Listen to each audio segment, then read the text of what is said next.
One of the most common requests for help that I get is how to build confidence. On one hand, it's amazing that it's so challenging to believe in ourselves. On the other hand, it makes total sense given that we're surrounded with comparisons and often told we're not good enough. Hi, I'm Lori Sulpizio, and in this video, I'm going to give you 5 things that confident people do. And learning these things and attempting to do them in your own life will help you build and nurture your confidence. I'm going to remind you that confidence is all about what you tell yourself. It is your inner self-talk. And so in doing these things, it's going to help you develop a strong, positive inner voice. Please take a moment to subscribe to the channel if you like this kind of content. And if you find this video helpful, give it a like and even forward it on to somebody who you think needs it. Okay, so number 1, take up space.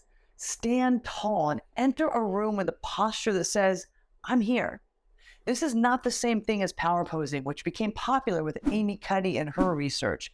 What I'm talking about is literally coming into the room and taking up your space. This has to do with your own presence and your willingness to come in and engage with the people in the room and whatever is going on. You might sometimes hear people talk about how they have a tendency to shrink or even make themselves invisible so they can go unnoticed. And we certainly don't want to do that. But on the other hand, there are people that come into the room and suck up all the energy, and they have to make everything in the room about them. And that's not good either. So we're looking for that middle ground. Coming into the room and standing tall and taking up your space, it's a physical posture thing, but it's also a mindset thing that says, I deserve to be here. I want to be here, and I'm ready to engage. Okay, so how do you do this? Well, a relaxed body is a more expansive body. So take a few deep breaths. Make sure that your shoulders are down and away from your ears. Look people in the eyes, so keep your head up. And don't be afraid to come in and take that space. Check out Kate Blanchett's character in Ocean's 8 with her leg up on the chair and then her arm up on the top of the chair. It's a posture that says, I'm in the room and I'm a part of what's going on. Even Rihanna is literally laying low in her seat, showing her willingness to be in the space in a way that she feels comfortable. And that's confidence. So your action item here is the next time you walk into a big meeting or to a place where you want to enter confidently, stop and take a few deep breaths. Stand up tall. Put your eyes up and look at the people in the room as you enter and go into that space with certainty that you belong there. Okay, the next one, accept compliments and be grateful for them. Accepting compliments and acknowledging what you've done well is a great way to demonstrate that you know your worth and to show appreciation to others for validating you.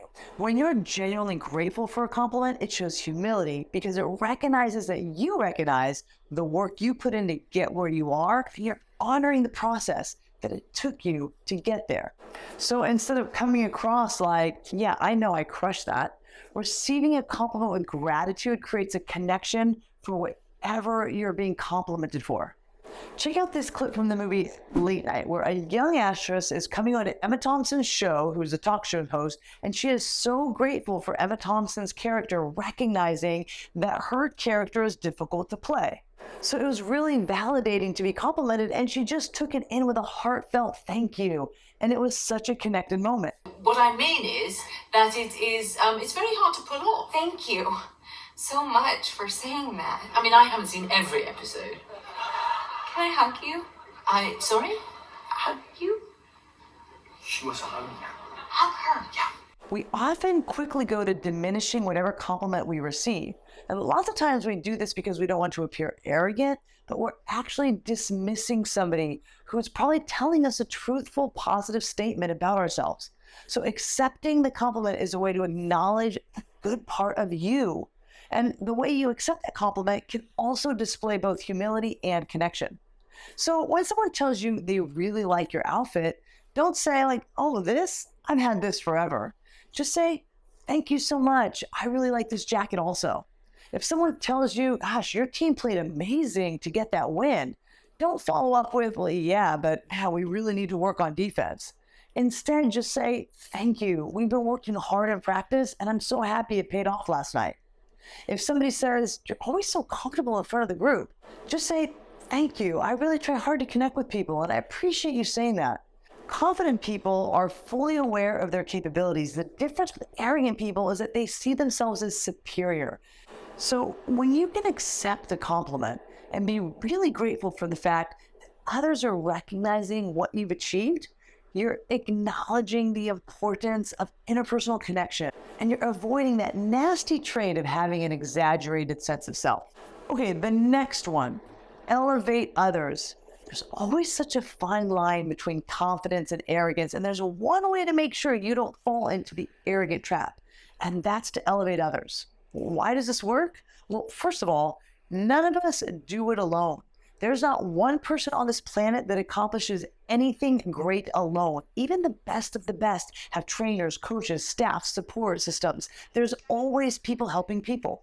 And so when you elevate others, you're acknowledging the fact that other people have contributed to the success that you get to enjoy. Remember that confident people have a habit of positive self-talk, and this comes from a feeling of self-assurance and appreciation of our abilities and qualities. One of the reasons that confident people can elevate others is that they already have the deep belief in their own capacities. So they're not searching the outside world for validation of their own self-worth. They know what their worth is, so now they're free to help other people feel great about themselves and bring a smile to somebody else's day. Check out this clip from Pat Summitt, the legendary basketball coach at Tennessee, giving credit to people around her who have helped her program be great. You win in life with people. You know, it's not about me. I've never scored a basket for the University of Tennessee, and I'm starting my 36th year.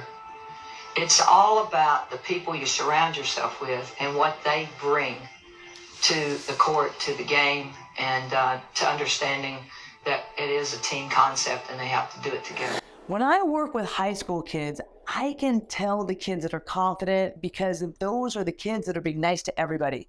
They're the kids that will go sit at the lunch table with the student who's sitting alone. These are the kids that stand up against bullying, and they're the kids that go against the grain when the locker room talk turns sour because they're not worried what others think. One great way to nurture your own confidence and improve your self-talk is to recognize the impact you can have on somebody else. It might feel a little counterintuitive that doing something to elevate somebody else will actually help elevate your own sense of self, but it's very true. So give it a try. Next time you have the opportunity to give somebody a shout out, go ahead and do it.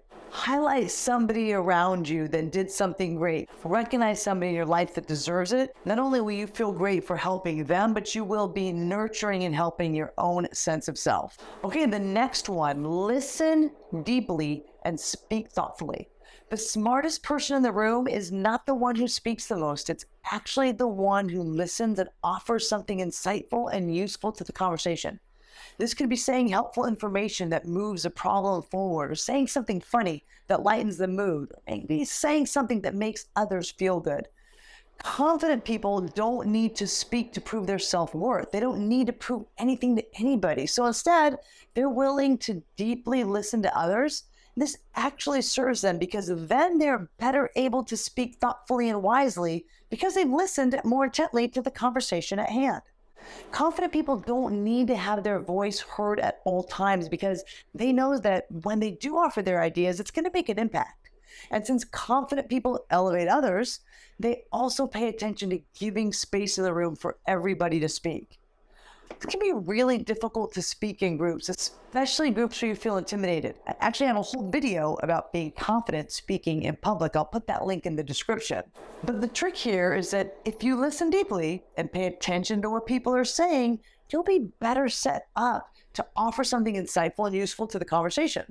But I do want you to be careful thinking that your voice always has to be insightful or useful, because then we may think that we don't get to speak. Our voice matters, and even if we're a little uncertain about how useful a comment is, we still want to lean in and offer it. So the action item here is to make an effort to listen with a little more intention the next time you're in a conversation or in a meeting, and then offer something that you believe is thoughtful. Okay, the last one, perhaps the most critical one, but also the most difficult. Own who you are. There's no better way to kill your confidence than trying to be somebody you're not. And that's because if you remember, confidence is all about this deep belief in your capacity to do whatever it is you're setting out to do. And even if you're not conscious of it, we know we can't be somebody else. The only thing you can do for a sustainable period of time with any effectiveness is be who you are. So that lends itself to getting to know who you are. Develop your self-awareness and nurture your authenticity. And then own that in whatever space you're in. It might be the way that you dress. It might be what you like to do, or the music that you listen to. It might even be how you think. I know how difficult this is. We get messages from every direction about the kind of person we're supposed to be. If you're one of those people that don't fit in, it can feel isolating and incredibly lonely. This is where having a few key people in your life who embrace your individuality is so important. Having that core group can really help us, and friendships are important in this. Check out this clip from Ocean's 8, where Anne Hathaway's character talks about why she throws everything away to join this group of thieves. Why are you doing this? I don't have that many close female friendships, and book clubs are the worst, so I just thought, this could be something fun to share. You're becoming a criminal because you're lonely. Who isn't sometimes, right? Okay, so I'm not telling you to become a thief or to do anything illegal to find your group. Although I will say, if I have a chance to hang out with that group right there, being a thief, might be quite tempting. But all jokes aside, finding the people where you fit in will help you on being who you are, because they will embrace who you are. For a lot of us who are going against the norm, we want to lean into that and do it unapologetically. And once we start to embrace who we are, we often find that we're not alone. Okay, I have 2 action items for you here. The first is to think about what you love. What music do you like to listen to? What do you like to do in your free time? What's your favorite movie? What's your favorite food? Sometimes we need to give ourselves permission to actually know who we are and what we like in the world. We're often so busy conforming to other people's likes and trying to fit in with the masses that we forget that we have our own individual preferences and desires. Okay, the second action item is to find a person that you admire for being who they are. Maybe it's a musician or an actor, an athlete, politician, and then just Google them and get some inspiration watching them conduct interviews or do whatever it is they do. When we watch other people living out their genuine, authentic selves in an unapologetic way, it's super inspiring. Okay, so living a confident life is all about what you tell yourself, but if you do these things, they're going to help you get to that positive self-talk a little quicker. And then when you find yourself in one of those places of doubt and insecurity, doing these things are going to help you move through that. But give yourself space and time, because this is difficult. It requires self-compassion and latitude. Remember, mental skills are probably the hardest skills to develop. So take your time, commit to it.